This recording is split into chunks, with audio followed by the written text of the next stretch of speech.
అందరికీ నమస్కారం. The news Telugu ground report 2025కి స్వాగతం. రాష్ట్ర వ్యాప్తంగా ఏడాది కూటమి పాలన తర్వాత రాజకీయ పరిస్థితులు ఏ రీతిన సాగుతున్నాయన్న దాని మీద గ్రౌండ్ రిపోర్ట్ అందిస్తున్నాం. ప్రతి పార్లమెంట్ నియోజకవర్గాల వారీగా జిల్లాల వారీగా ఉన్నటువంటి రాజకీయ పరిస్థితిని తెలియజేస్తున్నాం. అందులో భాగంగా ఇప్పటికే అనేక నియోజకవర్గాలకు సంబంధించినటువంటి రిపోర్ట్స్ మీద వీడియోలు ఉన్నాయి. మీరు కూడా గ్రౌండ్ రిపోర్ట్ 2025 అనే ప్లేలిస్ట్లోకి వెళ్ళి వాటన్నిటినీ చూడొచ్చు. ఈరోజు మనం కాకినాడ జిల్లా అసెంబ్లీ నియోజకవర్గాల వారీగా ఉన్న రాజకీయ పరిస్థితిని తెలుసుకుందాం. 2024 సాధారణ ఎన్నికల్లో కాకినాడ జిల్లాలో కూటమి హోరెత్తించింది. కూటమి జోరుతో వైఎస్ఆర్సీపీ చిత్తుగా ఓటమి పాలైంది. పైగా అక్కడ కూటమి అభ్యర్థులకు వచ్చిన మెజార్టీలు చూస్తే దాదాపు 40-50 వేల పైనే అందరూ దక్కించుకున్నటువంటి దాఖలాలు ఉన్నాయి. అలాంటి జిల్లాలో ఏడాది తర్వాత ఎలాంటి పరిస్థితి ఉంది, ఇదే ఈరోజు మన రిపోర్ట్. ఇందులో మొత్తం 7 అసెంబ్లీ నియోజకవర్గాలు ఉన్నాయి.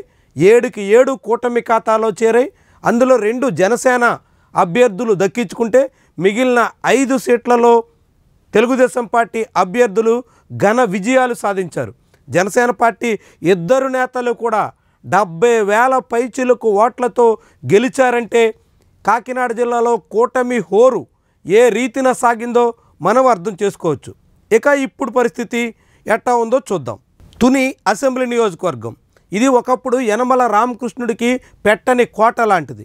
కానీ ఆయన వరుసగా 3 ఎన్నికల్లో ఓటమి పాలయ్యారు. యనమల రామకృష్ణుడు ఒకసారి, ఆయన సోదరుడు మరో 2 సార్లు ఓటమి పాలైన తర్వాత 4వ ప్రయత్నంలో కుమార్తెను బరిలో దింపి ఫ్రెష్, క్లీన్ ఇమేజ్ ఇలాంటి అనేక అడ్వాంటేజెస్ ఉపయోగించుకుని రాష్ట్ర వ్యాప్తంగా కూటమికి సానుకూలంగా వీచిన పవనాలతో తుని స్థానాన్ని కైవసం చేసుకోగలిగారు. ఇక్కడి నుంచి యనమల దివ్య ప్రస్తుతం ఎమ్మెల్యేగా ఉన్నారు.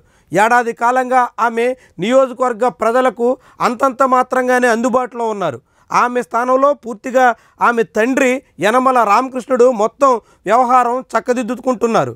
ఆయన ఎమ్మెల్సీ కూడా పూర్తి అయిన తర్వాత మొత్తం తన కార్యకలాపాలకు కేంద్రంగా తుని అసెంబ్లీ నియోజకవర్గాన్ని మార్చుకున్నారు. నియోజకవర్గంలో మరింత పట్టు పెంచుకునే ప్రయత్నం చేస్తున్నారు.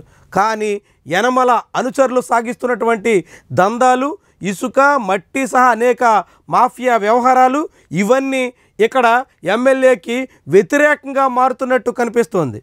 అదే సమయంలో తెలుగుదేశం పార్టీ ప్రభుత్వ తీరు మీద కూడా అసంతృప్తి మొదలవుతుంది. మొన్నటి ఎన్నికల్లో టీడీపీ అభ్యర్థికి సానుకూలంగా పనిచేస్తున్నటువంటి కొన్ని కులాలు ఇప్పటికే దూరం అవుతున్న సంకేతాలు వస్తున్నాయి. ముఖ్యంగా జనసేన కారణంగా తెలుగుదేశం వైపు మళ్ళిన కాపు ఓటర్లలో ప్రస్తుతం అసహనం మొదలైంది. ఇది అసంతృప్తి దిశగా సాగుతోంది. అదే సమయంలో ప్రభుత్వం అభివృద్ధి విషయంలో కానీ, సంక్షేమ పథకాల విషయంలో కానీ చెప్పిన మాటలకు చేతలకు భిన్నంగా ఉంది అనే అభిప్రాయం బలపడుతుంది. ఇది కూడా ఇక్కడ ప్రభుత్వం మీద అసంతృప్తికి కారణంగా కనిపిస్తోంది. అదే సమయంలో ఇక్కడ గతంలో వరుసగా 2 సార్లు గెలిచి హ్యాట్రిక్ సాధించాలని చతికిలపడిన దాడిశెట్టి రాజా మాజీ మంత్రి ప్రస్తుతం వైఎస్ఆర్సీపీకి జిల్లా అధ్యక్షుడిగా కూడా ఉన్నారు. ఆయన తుని నియోజకవర్గ ఇన్ఛార్జిగా మొన్నటి ఎన్నికల్లో జరిగినటువంటి నష్టాన్ని పూడ్చుకునే పనిలో ఉన్నారు. ముఖ్యంగా తన సొంత కులస్తులు కూడా దూరం అయిపోయినటువంటి కారణంగా జరిగిన నష్టాన్ని పూడ్చుకోవడం కోసం ఆయన ప్రయత్నాలు చేస్తున్నారు. కానీ ఇంకా తునిలో వైఎస్ఆర్సీపీ పూర్తిగా కోలుకున్న దాఖలాలు లేవు.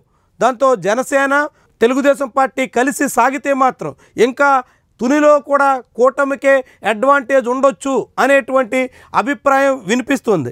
అయితే కూటమి మిత్రపక్షాల మధ్య మొదలైనటువంటి అసంతృప్తి, అనుమానాలు, అలకలు ఇవన్నీ ఎంత మేరకు వైఎస్ఆర్సీపీ ఉపయోగించుకుంటుందన్న దాన్ని బట్టి వచ్చే ఎన్నికల్లో తునిలో వైఎస్ఆర్సీపీ భవితవ్యం ఆధారపడి ఉంటుందని చెప్పొచ్చు. ఇక ప్రత్తిపాడు ఇక్కడ కూడా కొత్త నాయకురాలు తెర మీదకు వచ్చారు. ఒరుపుల రాజా మృతి చెందినటువంటి కారణంగా ఆయన భార్య సత్యప్రభ రాజకీయ ఆరంగేట్రం చేసి తొలిసారి టికెట్ సాధించి బరిలో దిగారు. రాజా మీద సానుభూతి, రాష్ట్ర వ్యాప్తంగా వీసినటువంటి సానుకూల పవనాలు, వీటన్నిటితో పాటుగా కూటమి కారణంగా జనసేన టీడీపీ ఐక్యంగా చేసినటువంటి ప్రయత్నాలు అన్నీ కలిసి వచ్చి ఇక్కడ తెలుగుదేశం పార్టీ భారీ విజయాన్ని దక్కించుకుంది. వాస్తవానికి 2014-19 ఎన్నికల్లో కూడా ప్రతిపాడు స్థానాన్ని వైఎస్ఆర్సీపీ దక్కించుకుంది. ఇక్కడ హ్యాట్రిక్ కోసం ఆ పార్టీ ప్రయత్నం చేసి చతికిలపడింది. ఇక్కడ తెలుగుదేశం పార్టీ ఎమ్మెల్యే ఏడాది కాలంగా నియోజకవర్గంలో పెద్దగా ఓటర్లను ప్రభావితం చేయలేకపోతున్నారు అనే అభిప్రాయం ఉంది. అదే సమయంలో నియోజకవర్గంలో వైఎస్ఆర్సీపీ హయాంలో సాగినటువంటి మైనింగ్ దందా కావచ్చు, ఇతర అక్రమాలు కావచ్చు, అన్నీ యథావిధిగా కొనసాగుతున్నాయి అనే అభిప్రాయం ఓటర్లలో బలపడుతుంది. అది ఎమ్మెల్యేకి వ్యతిరేకంగా మారే సంకేతంగా స్పష్టమవుతుంది.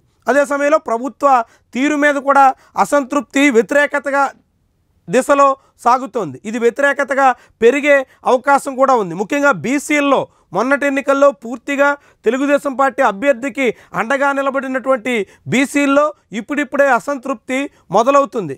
దానికి తోడుగా జనసేన పార్టీ నేతలకు టీడీపీ నేతలకు మధ్య సఖ్యత కొరవడుతుంది, సమన్వయం ప్రస్ఫుటంగా లోపిస్తోంది. ఇది మరింత పెరిగేలా కనిపిస్తుంది. అదే జరిగితే కూటమిలో అనైక్యత పెరిగితే మాత్రం ఖచ్చితంగా ఇక్కడ కూటమి అభ్యర్థులకు కష్టాలు తప్పవని మనం చెప్పొచ్చు. ఇక అదే సమయంలో ఇక్కడ వైఎస్ఆర్సీపీ చొరవగా ప్రయత్నాలు ముమ్మరం చేస్తుంది. ముఖ్యంగా ముద్రగడ పద్మనాభం సీన్లోకి వచ్చిన తర్వాత ఆయన కుమారుడు ముద్రగడ గిరిని ఇన్ఛార్జిగా నియమించిన తర్వాత ఆయన చాలా యాక్టివ్గా తిరిగే ప్రయత్నం చేస్తున్నారు. గ్రామాన ఆయన విస్తృతమైనటువంటి పర్యటనలు చేస్తున్నారు. 4 మండలాల్లోనూ పట్టు పెంచుకునే ప్రయత్నంలో ఉన్నారు. అవన్నీ ఫలిస్తే వచ్చే ఎన్నికల నాటికి ఇక్కడ మళ్ళీ వైఎస్ఆర్సీపీ జెండా ఎగరవేయాలన్న పట్టుదలతో సాగుతున్నారు. అయితే కూటమి సఖ్యంగా సాగినంత కాలం ప్రతిపాడులో కూడా వైఎస్ఆర్సీపీకి కష్టకాలమే అనేటువంటి అభిప్రాయం చాలామందిలో వినిపిస్తోంది. ఇక కీలక నియోజకవర్గం పిఠాపురం. ఇక్కడి నుంచి పవన్ కళ్యాణ్ ప్రాతినిధ్యం వహిస్తున్నారు. ఆంధ్రప్రదేశ్ రాష్ట్ర ఉప ముఖ్యమంత్రి ఇక్కడ మేము బొమ్మ కూడా అయింది వేయలేదు, కారణం కూడా లేకపోలేదు. వాస్తవానికి పవన్ కళ్యాణ్కి సంబంధించినటువంటి అనేక కథనాలు మేము ప్రసారం చేస్తుంటే ఆ పార్టీ మా మీద కాపీరైట్ యాక్ట్ వేస్తుంది. ముఖ్యంగా పవన్ కళ్యాణ్ పిక్ వాడినందుకే మా మీద కాపీరైట్ వేశారు. దాంతో ఇక్కడ పవన్ కళ్యాణ్ బొమ్మ వాడేదానికి మాకు అవకాశం లేదు. ఇక ఏడాది కాలంగా ఆయన తను ప్రాతినిధ్యం వహిస్తున్నటువంటి నియోజకవర్గానికి ముఖం కూడా చూపిస్తున్న దాఖలాలు లేవు. మొత్తంగా 400 రోజులు గడుస్తున్నటువంటి పాలనా కాలంలో ఆయన పట్టుమని పుంజుడు రోజులు కూడా నియోజకవర్గంలో తిరిగినటువంటి దాఖలాలు లేవు. 2-3 సందర్భాల్లో 1-6 పర్యటనలకు వెళ్ళి వెంటనే సాయంత్రానికి తిరిగి రావడం మినహా ఆయన పిఠాపురానికి సమయాన్ని కేటాయించట్లేదు. అక్కడ నాగేంద్రబాబుకు బంధువైనటువంటి మర్రెడ్డి శ్రీనివాస్ని ఇన్ఛార్జిగా పెట్టి కార్యకలాపాలు నడిపే ప్రయత్నం చేస్తున్నారు. కానీ ఆయన తీరుతో జనసేన శ్రేణుల్లోనే అసంతృప్తి ప్రస్ఫుటంగా కనిపిస్తుంది. ఇక మిత్రపక్షాల మధ్య సమన్వయం అయితే పూర్తిగా లోపించింది. ఎస్వీఎస్ఎన్ వర్మకి జనసేన ఇన్ఛార్జికి మధ్య విభేదాలు చాలా బాహాటంగా కనిపిస్తున్నాయి. ఇసుక దందా, మట్టి మాఫియా ఇలాంటి అన్ని వ్యవహారాల్లో కూడా జనసేన ఇన్ఛార్జ్ సాగిస్తున్నటువంటి కార్యకలాపాలతో టీడీపీ శ్రేణులు రగిలిపోతున్నారు. మొన్నటి ఎన్నికల్లో ఎస్వీఎస్ఎన్ వర్మ అండ్ కో పూర్తిగా పవన్ కళ్యాణ్కి అనుకూలంగా పనిచేసినప్పటికీ వచ్చే ఎన్నికల నాటికి ఈ సఖ్యత, అలాంటి సమన్వయం ఏమాత్రం కనిపించే దాఖలాలు లేవు. దాంతో కూటమిలో మొదలైనటువంటి చీలికలు, విభేదాలు ఆ పార్టీ ముఖ్యంగా జనసేనకు చాలా తీవ్ర స్థాయిలో ప్రభావితం చేసేటువంటి అంశంగా కనిపిస్తుంది. అదే సమయంలో ఎన్నికల ముందు అనేక హామీలు ఇచ్చి పిఠాపురాన్ని మోడల్ నియోజకవర్గంగా చేస్తాం అని పవన్ కళ్యాణ్ చెప్పినటువంటి మాటలు ఆచరణ రూపం దాల్చిన దాఖలాలు లేవు. ముఖ్యంగా వ్యవసాయక ప్రాంతమైనటువంటి పిఠాపురంలో ఏలేరు ఆధునీకరణ కనీసంగా నిధులు కేటాయించిన దాఖలాలు లేవు. దాంతోపాటుగా ఎస్ఈజెడ్ ప్రాంతంలో పరిశ్రమలు కూడా తీసుకొచ్చినటువంటి ఆనవాళ్లు లేవు. అటు వ్యవసాయ పరంగా ఇటు పారిశ్రామిక పరంగా కీలకమైనటువంటి అడుగులు ఏమీ లేకపోవడంతో జనం ఇప్పుడు పవన్ కళ్యాణ్ తీరు పట్ల అసంతృప్తితో ఆగ్రహం దిశలో మళ్ళుతున్నారు. ఇక అదే సమయంలో ప్రభుత్వ తీరు పట్ల కూడా ఈ నియోజకవర్గంలో అసంతృప్తి పెరుగుతోంది. ముఖ్యంగా రైతులకు సంబంధించినటువంటి సమస్యల విషయంలో ప్రభుత్వం దోబూచులాడుతుంది అనే అభిప్రాయం ఉంది. రైతులకి ధాన్యం ధరలకు పూర్తిగా ధాన్యం కొనుగోలు చేసిన వెంటనే 48 గంటల్లో నిధులు చెల్లిస్తాం అనే మాట తప్పారు. దాంతోపాటుగా మొన్నటి వరదల సమయంలో ఇచ్చిన నష్టపరిహారం కూడా అరకొరగానే ఉంది. ఇతర అనేక సమస్యలు పేరుకుపోతున్న నేపథ్యంలో ప్రభుత్వ వ్యతిరేకత కూడా పెరుగుతుంది. ఇక్కడ వైఎస్ఆర్సీపీ ఇటీవల కాలంలో యాక్టివ్ అయ్యే ప్రయత్నాలు చేస్తుంది. ఇక్కడ ఇన్ఛార్జిగా ఉన్న వంగ గీత మళ్ళీ యాక్టివ్గా తిరిగే ప్రయత్నాలు చేస్తున్నారు. మొన్నటి వెన్నుపోటు దిన కార్యక్రమం సందర్భంగా పెద్ద స్థాయిలో నిరసన కార్యక్రమాలు నిర్వహించారు. ఇవన్నీ వైఎస్ఆర్సీపీ తిరిగి కోలుకునే దిశలో ఉంది అనే సంకేతాన్ని ఇస్తున్నారు. అయితే ఇక్కడ వైఎస్ఆర్సీపీ గెలవాలంటే అది కూటమిలో ఉన్నటువంటి సఖ్యత మీద మాత్రమే ఆధారపడి ఉంటుంది. కూటమి సఖ్యంగా సమన్వయంతో మళ్ళీ 2024 నాటి ఐక్యతను ప్రదర్శిస్తే మాత్రం ఇక్కడ ప్రతిపక్షాలకి అవకాశం ఉండదు. ఇక్కడ ప్రతిపక్షం పట్టు సాధించాలంటే అక్కడ అధికార పక్షంలో విభేదాలు మరిన్ని పెరిగితే తప్ప మరొక మార్గం కనిపించట్లేదు. ప్రజల్లో పెరుగుతున్నటువంటి అసంతృప్తిని వైఎస్ఆర్సీపీ ఇప్పటి వరకు పూర్తిగా వినియోగించుకుంటున్న దాఖలాలు లేవు. మరి ఎంత మేరకు భవిష్యత్తులో వైఎస్ఆర్సీపీ పిఠాపురంలో పాగా వేసే ప్రయత్నంలో సక్సెస్ అవుతుంది, ఎలా ప్రజా వ్యతిరేకతను ప్రభుత్వ వ్యతిరేకతను వినియోగించుకుంటుందన్న దాన్ని బట్టి పిఠాపురం రాజకీయాలు ఆధారపడి ఉంటాయని చెప్పొచ్చు. ఇక కాకినాడ రూరల్ ఇక్కడి నుంచి కూడా జనసేన పార్టీ పంతం నానాజీ ప్రాతినిధ్యం వహిస్తున్నారు. పంతం నానాజీ మొన్నటి ఎన్నికల్లో భారీ మెజార్టీతో విజయం సాధించారు. కానీ ఏడాది కాలంలోనే ఆయన తీవ్రమైనటువంటి వ్యతిరేకతను ఎదుర్కొంటున్నారు. చివరికి జనసేన శ్రేణులు కూడా ఎమ్మెల్యే వ్యవహార శైలి పట్ల ఏమాత్రం సంతృప్తికరంగా లేవు. ఎమ్మెల్యే, ఆయన కుమారుడు, ఆయన భార్య, ఆయన బంధువులు ఇలా నియోజకవర్గం అంతా కూడా నలుదిశలా వ్యవహారాలు చక్కబెట్టేస్తుండడంతో చాలా వ్యతిరేకత కనిపిస్తోంది. అదే సమయంలో నియోజకవర్గంలో అభివృద్ధి సంక్షేమం కూడా అంతంత మాత్రంగా మారడంతో నియోజకవర్గ వాసులు ఎమ్మెల్యే తీరు పట్ల తీవ్రమైనటువంటి వ్యతిరేకతను వ్యక్తం చేస్తున్నారు. ఇక దీనికి తోడుగా తెలుగుదేశం పార్టీ నేతలైతే పూర్తిగా పంతం నానాజీ తీరుతో పక్కకు పోయినట్టుగా కనిపిస్తోంది.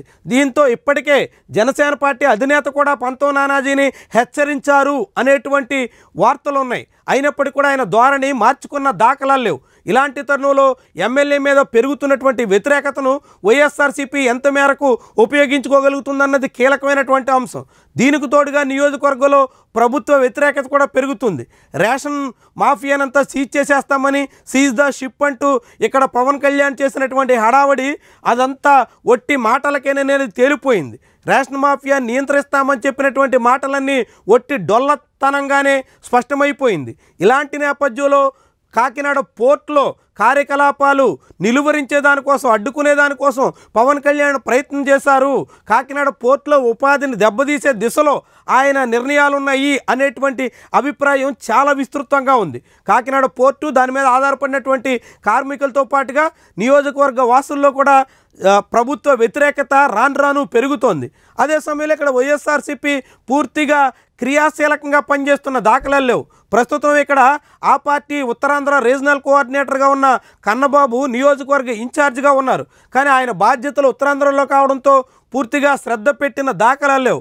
దానికి తోడుగా గతంలో ఆయన మంత్రిగా ఎమ్మెల్యేగా ఉన్న సమయంలో కన్నబాబు కుటుంబ సభ్యులు సాగించిన వ్యవహారాల మీద వ్యతిరేకత ఇంకా నియోజకవర్గ వాసుల్లో పూర్తిగా తగ్గలేదు.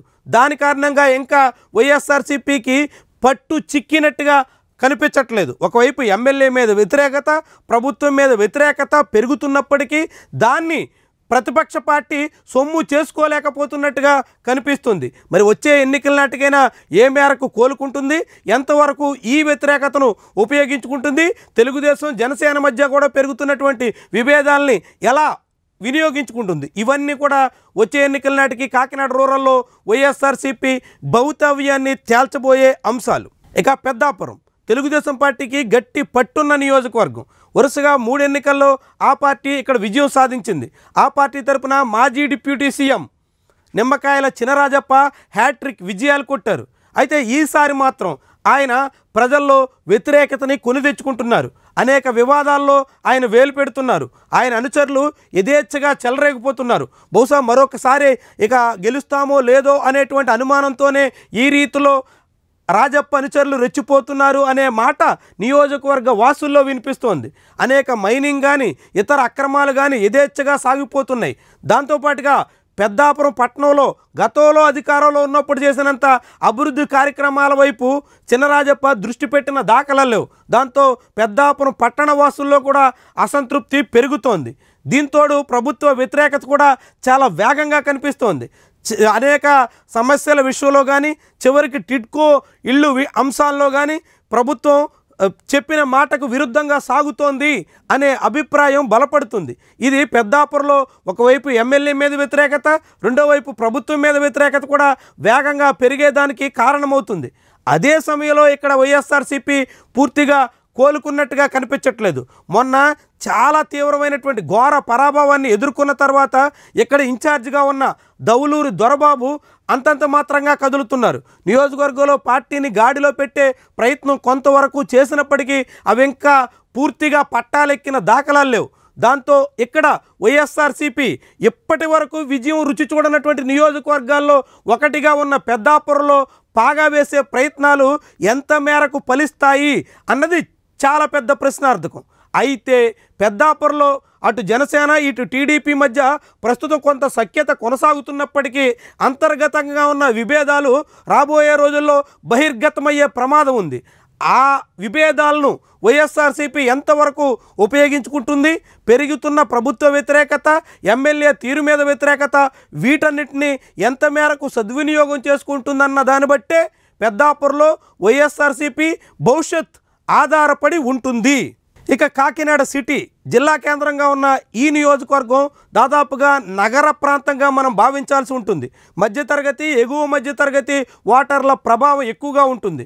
మొన్నటి ఎన్నికల్లో ఉద్యోగ ఉపాధ్యాయ మధ్యతరగతి వర్గాలన్నీ పూర్తిగా ప్రభుత్వం పక్షాన నిలవడంతో ఆనాటి అధికార పక్షంగా ఉన్న వైఎస్ఆర్సీపీని పూర్తిగా వ్యతిరేకించడంతో ఇక్కడ తెలుగుదేశం పార్టీ భారీ విజయాన్ని దక్కించుకుంది.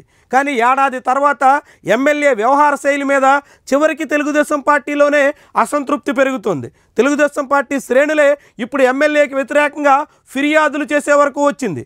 అధిష్టానం ముందు పలు లేఖాస్త్రాలు సంధించే వరకు వెళ్ళింది. మరి ఇలాంటి తరుణంలో తన సొంత శ్రేణుల్లోనే పెరుగుతున్నటువంటి వ్యతిరేకతను ఎమ్మెల్యే ఎంత మేరకు సర్దుబాటు చేసుకోగలరు అన్నది కీలకమైనటువంటి అంశం. అదే సమయంలో కాకినాడ సిటీలో జనసేన కూడా బలమైనటువంటి పార్టీగా ఉంటుంది. ఆ పార్టీ నేతల్లో కూడా ఇప్పుడు ఎమ్మెల్యే వ్యవహార శైలి, ఇతర అనేక కారణాలతో వ్యతిరేకత స్పష్టంగా కనిపిస్తుంది. ఈ విభేదాలు కూటమి కొంప కొల్లేరు చేసే దిశలో ఉంటాయా అనేటువంటి అభిప్రాయం కూడా వ్యక్తమవుతుంది.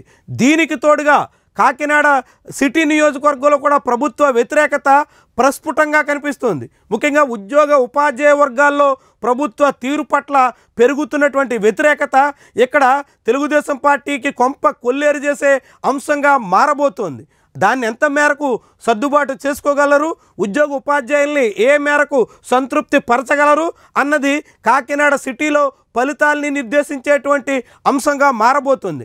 అదే సమయంలో ఇక్కడ వైఎస్ఆర్సీపీ కూడా అంతంత మాత్రంగా కదులుతుంది. సీనియర్ నాయకుడు ద్వారంపూడి చంద్రశేఖర్ రెడ్డి ఇక్కడ నియోజకవర్గ ఇన్ఛార్జిగా ఉన్నారు. కానీ అనేక రకాల అవినీతి అక్రమ వ్యవహారాలు, వివిధ కేసులు, ఇతర ఆటంకాలు కారణంగా ఆయన ఆచితూచి అడుగులేస్తున్నట్టుగా కనిపిస్తుంది. ఇప్పటివరకు వైఎస్ఆర్సీపీ పూర్తి స్థాయిలో క్షేత్రస్థాయిలో దిగిన దాఖలాలు లేవు. దాంతో ఆ పార్టీ ఎప్పుడు మరి పూర్తిగా పట్టాలెక్కుతుంది, ఏ రీతిన ప్రభుత్వ కార్యకలాపాల మీద కార్యాచరణకు పూనుకుంటుందన్న దాన్ని బట్టి ఇక్కడ వైఎస్ఆర్సీపీకి అవకాశాలు ఆధారపడి ఉంటాయి. అదే సమయంలో కూటమిలో పెరుగుతున్నటువంటి విభేదాలను వినియోగించుకోవడం కూడా వైఎస్ఆర్సీపీకి కీలకమైనటువంటి అంశం కాబోతోంది. ఇక జగ్గంపేట అసెంబ్లీ నియోజకవర్గం ఇది కూడా వైఎస్ఆర్సీపీకి గట్టి పట్టున్న స్థానం. ముఖ్యంగా మెట్ట ప్రాంతంలోని 3 సీట్లలో వరుసగా 2 సార్లు గెలిచినటువంటి వైఎస్ఆర్సీపీ మూడోసారి ఓటమి పాలైంది. అది కూడా కూటమి కారణంగానే ఆ పార్టీ కంగు తినాల్సి వచ్చింది. ఇక జగ్గంపేటలో తెలుగుదేశం పార్టీ తరఫున సీనియర్ నేత జ్యోతుల నెహ్రూ విజయం సాధించారు.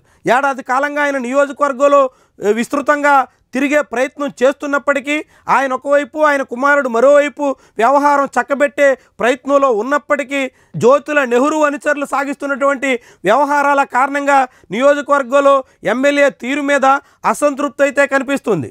అదే సమయంలో ప్రభుత్వ వ్యతిరేకత వేగంగా పెరుగుతుంది. ముఖ్యంగా పామాయిల్ రైతుల సమస్యల విషయమే కానీ ఇతర అనేక అంశాల్లో ప్రభుత్వం విఫలమైంది అనే అభిప్రాయం ఉంది. ప్రభుత్వం రైతులకు ఇచ్చిన మాట తప్పుతోంది అనే వాదన బలపడుతుంది. చంద్రబాబు ప్రభుత్వం చెప్పిన మాటలకు విరుద్ధంగా సాగుతోంది అనే వాదన వినిపిస్తోంది. వీటన్నిటికీ తోడు కూటమిలో కూడా అనైక్యత పెరుగుతున్నట్టుగా కనిపిస్తోంది. జనసేన శ్రేణులు టీడీపీ ఆధిపత్యాన్ని పల్లె స్థాయిలో సహించలేకపోతున్నట్టుగా జగ్గంపేట రాజకీయాలు ప్రస్ఫుటంగా చాటుతున్నాయి. అదే సమయంలో జనసేనకి వ్యతిరేకంగా పవన్ కళ్యాణ్ తీరుకి వ్యతిరేకంగా జ్యోతుల్ నెహ్రూ కూడా పెదవి విప్పుతున్నటువంటి వైనం జనసేన శ్రేణులకు రుచించట్లేదు. దీంతో జగ్గంపేటలో కూటమి మధ్య అనైక్యత వేగంగా పెరుగుతున్నటువంటి సూచికలైతే ప్రస్ఫుటంగా ఉన్నాయి. ఇక ఇక్కడ వైఎస్ఆర్సీపీ పరిస్థితి ఇంకా పూర్తిగా సజావుగా కనిపించట్లేదు. జగ్గంపేటలో వైఎస్ఆర్సీపీ ఇప్పుడు సఖ్యతను ప్రదర్శించలేకపోతుంది. మాజీ ఎమ్మెల్యే జ్యోతుల చంటుబాబు ఒకవైపు, మాజీ మంత్రి తోట నరసింహం ఆయన తనయుడు మరొక వైపు అన్నట్టుగా చక్రం తిప్పే ప్రయత్నం చేస్తున్నారు. ఇక్కడ పూర్తిగా ఎవరి నాయకత్వంలో కలిసి సాగాలి అన్నది ఆ పార్టీ నాయకత్వం స్పష్టం చేసిన దాఖలాలు లేవు. దాంతో జగ్గంపేట వైఎస్ఆర్సీపీలో రెండు ముక్కలాట నడుస్తుంది. ఈ వ్యవహారం ఆ పార్టీని పూర్తిగా పట్టాలెక్కించేదానికి ఆటంకంగా మారుతోంది. ఆ పార్టీలో ఉన్నటువంటి ఐక్యత లోపం వైఎస్ఆర్సీపీకి చేటు తెచ్చే అంశంగా మారబోతుంది. మరి దాన్ని ఎంత మేరకు సర్దుబాటు చేసుకుంటారు, ప్రభుత్వం మీద పెరుగుతున్నటువంటి వ్యతిరేకతను ఏ రీతిలో సద్వినియోగం చేసుకుంటారు, ఇవన్నీ వచ్చే ఎన్నికల నాటికి జగ్గంపేటలో వైఎస్ఆర్సీపీ భవితవ్యాన్ని తేల్చబోయే అంశాలుగా మనం చెప్పొచ్చు. ఇక మొత్తంగా చూస్తే కాకినాడ జిల్లాలో ఉన్నటువంటి 7 అసెంబ్లీ నియోజకవర్గాలకు గాను 7కు 7 గెలిచిన కూటమి ప్రస్తుతం ఎన్నికలు జరిగితే కేవలం 4 చోట్ల మాత్రమే తిరిగి ధీమాగా గెలవగలిగే పరిస్థితి ఉంది. మిగిలిన 3 చోట్ల కూడా ఇప్పుడు ఆ పార్టీ ఎదురీదుతోంది. అక్కడ కూడా వైఎస్ఆర్సీపీ పుంజుకునే దాన్ని బట్టి వచ్చే ఎన్నికల నాటికి ఫలితాలు ఉంటాయని చెప్పొచ్చు. ప్రస్తుతానికి మాత్రం ఈ జిల్లాలో వైఎస్ఆర్సీపీ ఒక్క సీటు కూడా గ్యారంటీగా గెలిచే స్థానంగా కనిపించట్లేదు. మొత్తంగా ఈ నియోజకవర్గం ఇంకా కూటమికే ఆధిపత్యం దిశగా స్పష్టమైనటువంటి సంకేతాలు ఓటర్లలో ఉన్నాయి. ఇది కాకినాడ జిల్లాకు సంబంధించినటువంటి రిపోర్ట్. దీని మీద మీ అభిప్రాయాన్ని కామెంట్ రూపంలో తెలియజేయండి. దాంతోపాటుగా ఛానల్ని సబ్స్క్రైబ్ చేయకపోయి ఉంటే ఖచ్చితంగా సబ్స్క్రైబ్ చేయడం, బెల్ బటన్ ఆన్లో పెట్టుకోవడం మాత్రం మర్చిపోకండి. Thank you very much for watching.